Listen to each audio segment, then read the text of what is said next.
This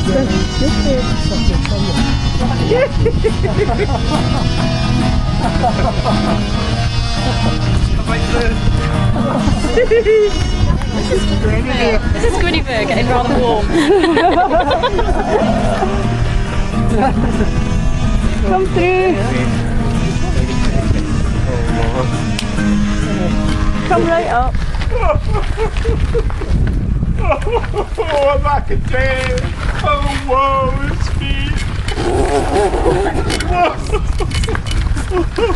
Oh, some strange figures are appearing through the mists. My goodness. People seem to have appeared in this lonely graveyard that I've haunted so long. My goodness, I could almost touch you. Can I touch you, sir? Yes, sir. Let me introduce myself. I am Queen Guinevere, you see, and I am a ghost. Woo! Woo! I'm not scaring you. Yes, terrifying. Are you not scared of me? Yeah.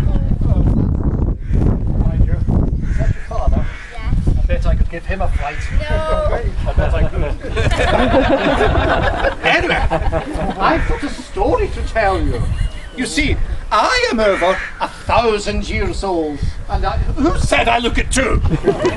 Very rude. Now listen, listen, listen.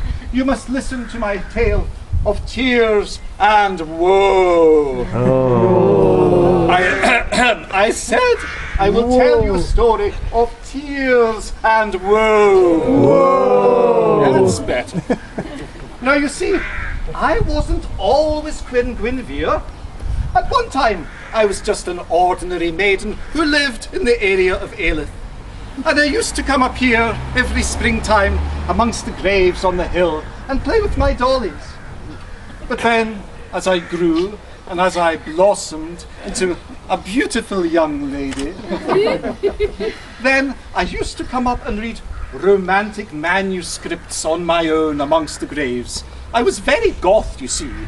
Used to paint my fingernails black and everything. And I'd come up here with my little pet monkey Topov from Bulgaria, and he used to gambol around the stones with me. But you know, sometimes the boys used to come up here as well, and they'd chase me around the gravestones and try and catch me with my Topov. But that's another story. You see, the problem is, my problem is that I was always irresistible to the men. Oh yes, I was, yes. Always irresistible to the men. In fact, if I was alive in your day, they'd know me as the latest Lady Goo-Goo or whatever she's called. So, I was up here one day, a beautiful summer's day just like this, reading my romantic manuscripts about how a young maiden one time met a royal prince and became married and became queen, when I noticed somebody coming into the graveyard who struck me as someone very, very royal. I don't quite know what it was. Perhaps it was the way that he walked. Perhaps it was the way that he spoke. Perhaps it was the ruddy great big crown on his head. I mean, there was something about it. Anyway, I fell head over heels in love with this man straight away. And I invited him to tarry with me for a while. So, yes, he tarried with me for a while. You know what it's like, missus, when you get tarried with for a while. You think about it all the next day, don't you? Anyway, after all that tarrying, he had to marry me, didn't he? And he told me, to my surprise, goodness me, that he was actually King Arthur himself. And he married me, and so I became the queen. I became Queen Guinevere of all of Scotland, and I would sit at his right hand upon the throne. Now, time passed, and we were blissfully happy, and he filled my belly with the seed of his loins. That was quite a difficult. Not just once, but 3 times. He was going for a hat trick, you see. 3 times I bore him children, and we reigned in happiness until one day, royal obligations overtook domestic concerns. And he said, I must go to visit the Pope in Rome. And I said, what, to leave me with the 3 children? What are you doing that for? That's such a big responsibility to leave. But oh no, off he went without so much as another word. Off to see the Pope in Rome. Popped off to see the Pope. Gave me the pip. So, while he was away, he decided to nominate his nephew Mordred to look after the country while he was in Rome. But he told him, "You've not to be the king. That's just for me. You've not to be the king." But this Mordred, he was a real bad one, who he was. He made Genghis Khan look like Ur Willie. He was a right bad one, and as soon as Arthur was away, he said, "I'm the king, I'm going to rule." And so he did. And he was a terrible man, very, very cruel. And then, oh, I can hardly bear to tell you this, but he seduced me, ladies and gentlemen. Yes, he did. He seduced me. Yes, thank you. He told me one day that he'd run out of fuel at the palace. And he said, "We will have to go into the forest and gather fallen limbs and branches." You see, he asked me to go out for a walk with him and help him to get wood, which I did because I'd heard that he had a very large chopper to help him.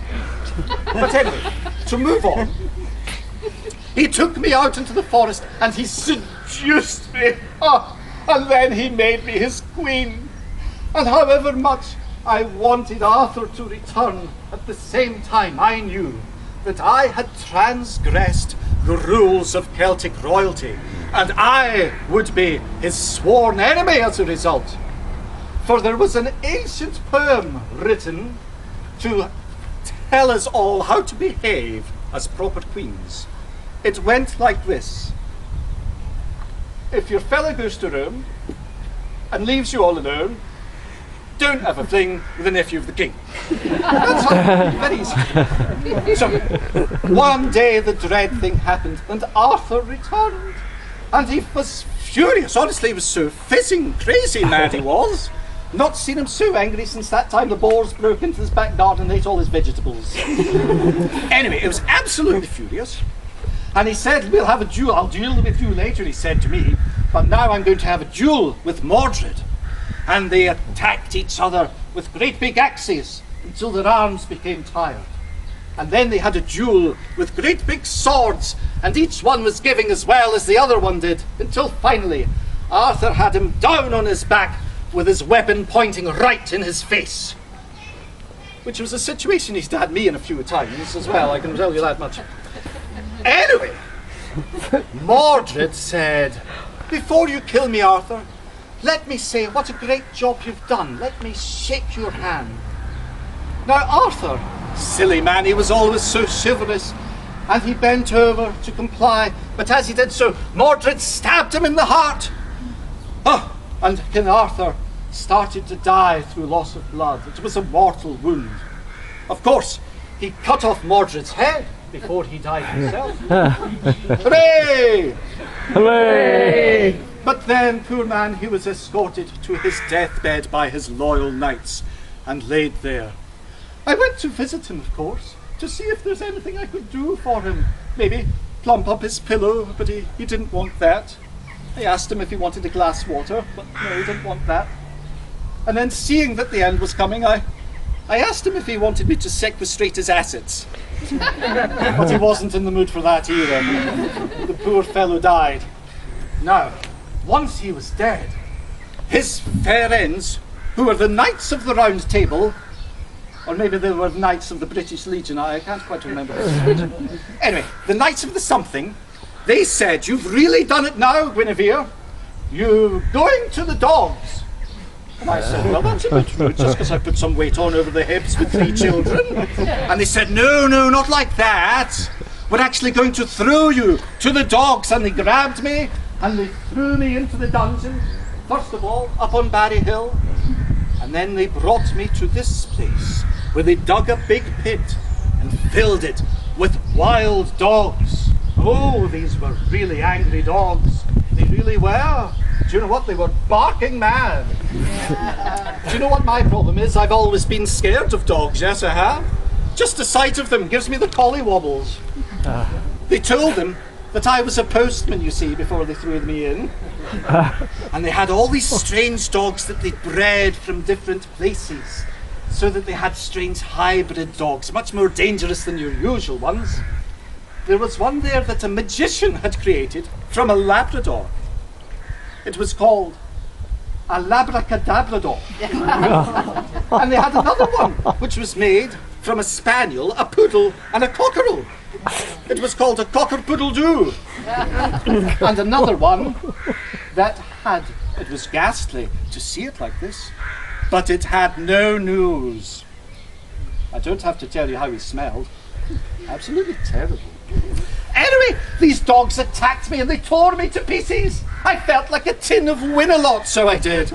My goodness me, I haven't had so many bites since that time with the Coleman round the back of the Losset. So, I was torn to pieces and my flesh and my bones were left all around. And the knights gathered them up and they took them from hence over to Meagle and they buried them in the graveyard there under a mound which they called Vanona's Mound. Vanona's Mound, and you can go and see it to this day. But for my final revenge, I put a curse upon that place, so that any woman who walked over my mound would never have children. And I uttered it like this: don't walk over my grave, you dummy, or you'll not get babies in your tummy. But in the meantime, I come here to haunt this place still and think of happier times when I was here with my Arthur. So long ago. But now we must depart. You're becoming faint again, friends. You're becoming faint.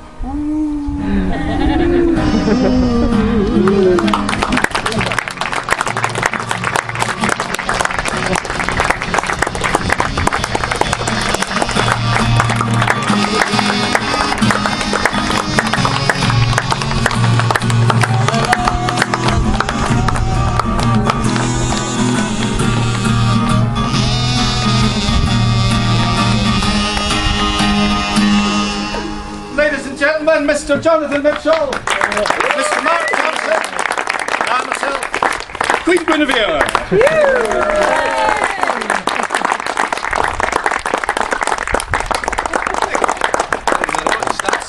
That's us. That's all. Everybody can now depart.